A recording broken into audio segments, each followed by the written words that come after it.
Sir अब तो good afternoon बनता है। बिल्कुल बनता है, गुड आफ्टरनून बनता है और कोई दिक्कत वाली बात है नहीं। अब तक तो जो मार्केट का मूड माहौल है काफी अच्छा कहा जाएगा। जिस तरह के ऐलान हुए अमेरिका में और जिस तरह से ट्रंप ने मतलब मैक्सिमम टैरिफ लगाने की कोशिश भारत और सभी देशों पर की, उसके बावजूद बाजारों की जो रिकवरी है और जो कमजोरी रही वो बहुत इंटरेस्टिंग है। कमजोरी कुछ ही मिनटों के लिए रही है। देखिए जहां खुले वहां नीचे टिके नहीं, वहां से जो स्मार्ट रिकवरी आई वो काफी हद तक मजबूती का संकेत देती है। कहने के लिए हम कह सकते हैं कल भी हमने मजबूती का देखा, लेकिन कल की मजबूती और आज की मजबूती में बहुत फर्क है। कल की मजबूती ठीक है, इवेंट के पहले की उसकी अपनी इंपॉर्टेंस होती है, लेकिन इवेंट आने के बाद और स्पेशली जब आपको डाउ फ्यूचर 800 900 1000 पॉइंट नीचे दिखे और तब आप बढ़ जाए, आपको 4% नीचे नेस्डेक फ्यूचर दिखे फिर आप बढ़ जाए, ये तो कुछ कमाल ही है एक्चुअली। और दुनिया भर के बाजारों में चीन और हमारे दो बाजार ऐसे हैं जो सबसे कम कमजोर या सबसे ज्यादा मजबूत, जिसे आप कहना चाहें वो कह सकते हैं। तो ग्लोबल संकेत खराब होने के बावजूद शानदार रिकवरी आई है और ये रिकवरी बेहद कॉन्फिडेंस बढ़ाने वाली है कि आप खराब खबर पर न गिरे, ये बहुत बड़ी चीज है। मजबूती की परीक्षा तभी होती है जब आप खराब खबर पर न गिरे, और कमजोरी आपकी तभी दिखती है जब अच्छी खबर पर भी आप फिसल जाए। तो ये बाजार मजबूती वाला संकेत डेफिनेटली दे रहा है।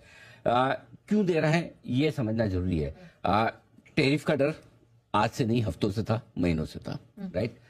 लेकिन होता है कि डर के पहले अलग होती है सिचुएशन। एक बार जब डर आपके सामने आ जाए खबर के तौर पर कि हाँ भाई ये लग गया टैरिफ, ये लो पकड़ो 26% ये आप पे लगेगा, तो उसके बाद है ना वो थोड़ी सी रिलीफ मिलती है कि हाँ भाई हमारा सबसे बुरा कितना हो सकता है। मार्केट का क्या है, मार्केट को अनसर्टेनिटी, अनिश्चितता नहीं चाहिए।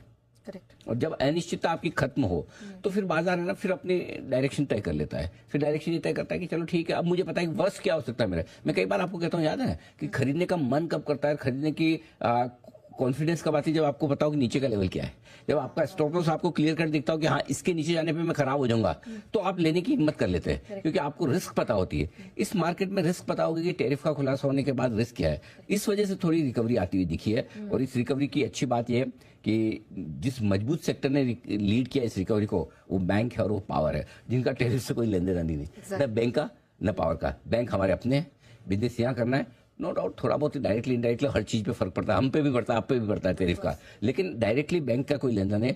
पावर गर्मी पड़ेगी तो ट्रम्प साहब टैरिफ लगाए ना लगाए हाय हाय गर्मी होने वाला ही है। तो वो दोनों ही सेक्टर आज हमने सुबह चुने की रिकवरी की लीडरशिप यहाँ से आएगी और आप देखिए यहाँ से आई भी है, बढ़िया रिकवरी आती दिखिए। इनफैक्ट सर मैं थोड़ा सा आपको रोकना चाहूंगी क्योंकि आपने दो स्पेसेस का जिक्र किया, एक तो बैंक निफ्टी और पावर। सबसे पहले बैंक निफ्टी में बता दूं जिस तरह की ओपनिंग हुई, लीडरशिप रही, ये ऐसे ही नहीं कि अचानक से आ गई। सर ने इसको प्रीएम्प्ट किया और हर एक लेवल पे प्रीएम्प्ट करके बताया कि आप 51,200 के ऊपर निकलेंगे तो फिर कौन कौन से पड़ाव होंगे, एक एक पड़ाव पार होता हुआ देखा। कुछ समय पहले 51,600 के भी पार निकला है। क्या कहा था सर ने, जरा सुन लीजिए। 51,425 के ऊपर निकलेगा तो सीधा फिर 51,575 डंग ढंग का लेवल है। 150 पॉइंट के लिए मैदान खाली है बैंक निफ्टी को। 575 51,575 वहां पर प्रॉफिट बुक कर लेनी चाहिए। फिर 51,575 51,600 आपके लिए बड़ी रुकावट है, वहां पर आपको एक बार प्रॉफिट पक्का बुक करना चाहिए। और अगर गलती से होना तो नहीं चाहिए, लेकिन अगर 51,600 के ऊपर आज बंद दे तो फिर तो बैंक निफ्टी धुआंधार है। 51,600 के ऊपर ही क्लोजिंग चाहिए, बस ज्यादा दूर नहीं, मतलब छोटा 100 पॉइंट मंगा यहाँ से। अगर इसके ऊपर जो बंद हो जाए तो ये पूरे रनअप में जो 47,700 का लो हमने बनाया और वहां से जो हमने एक तरफा तेजी देखी है 52,065 तक की, यानी कि आप ये समझ लीजिए 4,400 पॉइंट के आसपास की जो एक तरफा तेजी देखी, उसकी सबसे बेस्ट क्लोजिंग 51,607 मिली है जो यहाँ से सिर्फ 100 पॉइंट दूर है। चलिए, इस मार्केट में हर एक लेवल पर आपकी हैंड होल्डिंग की, लेकिन रुकिए जरा, ये सिर्फ बैंक निफ्टी नहीं है, बहुत सारे ऐसे सेक्टर्स हैं जिसको आज सर ने पिन पॉइंट किया। सर उनमें से एक पावर स्पेस था। अब सब फार्मा को देख रहे थे, ऑटो को देख रहे थे, दूसरे सेक्टर्स को देख रहे थे, पावर पे तो किसी का ध्यान ही नहीं था एक्चुअली। हाँ, इसीलिए कैसे निकाला मतलब? तो मैं सुबह भी आपको बता रहा था, मैं सोच रहा था कि लीस्ट क्राउडेड ट्रेड क्या हो सकता है। आईटी बेचना सबको पता है, फार्मा लेना सबको पता है, ठीक है। बैंक भी टू सम एक्सटेंट आपको पता है कि चलो रिकवरी होगी तो बैंक से होगी क्योंकि बैंक मजबूत सेक्टर है। लेकिन आज ना फार्मा इनके बाहर किसी ने सोचना शुरू नहीं किया। मैं ये सोच रहा था कि कौन से सेक्टर जिनके फंडामेंटल्स बेटर है, जिनको ट्रेड से फर्क नहीं पड़ता। करेक्ट। अचानक से पावर मुझे समझ में आया क्योंकि पावर पे हम लगातार आरईसी, पीएफसी, एनटीपीसी पावर पर बुलिश है, पहली चीज।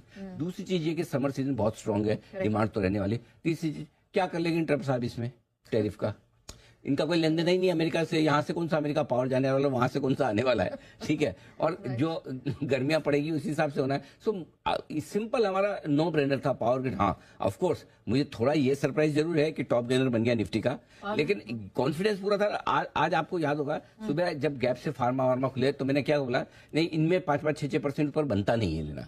लेकिन पावर में एनटीपीसी, पावर ग्रिड और एनटीपीसी फ्लैट खुले दोनों, आपका स्टॉक यहाँ बनता है। यस तो ये अच्छी बात क्या है, सुपर हिट इसलिए है कि यहाँ सबको खरीदारी का मौका मिला। दिन के लोएस्ट लेवल से दिन के हाईएस्ट लेवल तक के बीच में जहां आपकी मर्जी हुई वहां से आपने यात्रा शुरू की, जहां मर्जी हुई वहां खत्म की, और यात्रा सफल रही, है ना, पैसा बना के निकले। सो आई एम श्योर कि दोनों चीज, एक समर फंडामेंटल्स, दूसरे टैरिफ से कोई डर नहीं, इन दोनों ने कमाल किया है। चलिए, और ये भी जरा जान लीजिए, सर ने स्टॉक ऑफ द डे जब मेंशन किया था तो इस बात का जिक्र भी किया था। क्या कहा था एक बार सुन लीजिए।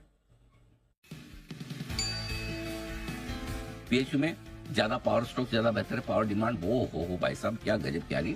ऑयल एंड गैस यानी कि ओएमसीज, डिफेंस में हल्की हल्की खरीदारी सोलेक्टिवली, क्योंकि डिफेंस शेयर थोड़े महंगे हैं। समर वाली थीम जब भी गिरे वापस, वोल्टास, वरुण बेवरेज और आपके पावर स्टॉक्स, ये जो आपको पसंद आए, जो भी वो, ये सारे सेक्टर्स हैं जहां पर आपको खरीदारी के मौके मिले। गर्मियों का सीजन जोरों पे है। इस बार ऑलरेडी लगभग 9.9% पावर की डिमांड पिछले साल के मुकाबले में ज्यादा है फरवरी के महीने में। जबरदस्त डिमांड, वो ओवरनाइट पावर की जो डिमांड होती है वो आप देखिए, जबरदस्त डिमांड है पावर की, और आगे बढ़ने वाली है। Power share directly indirectly, power generation, power transmission, power equipment, ये पावर से जुड़े हुए सारे सेक्टर्स हैं, इनमें बढ़िया तेजी, अच्छी मजबूती रहेगी। पावर स्टॉक्स हमें पसंद है, हम लगातार कर रहे हैं। पिछले साल के मुकाबले इस साल पावर की डिमांड बहुत स्ट्रॉन्ग है। पीएसयू स्टॉक से वैल्यूएशन कंफर्ट आ गए हैं। मेटल शेयरों में अच्छी तेजी है। ये सब बाय ऑन डिप्स है।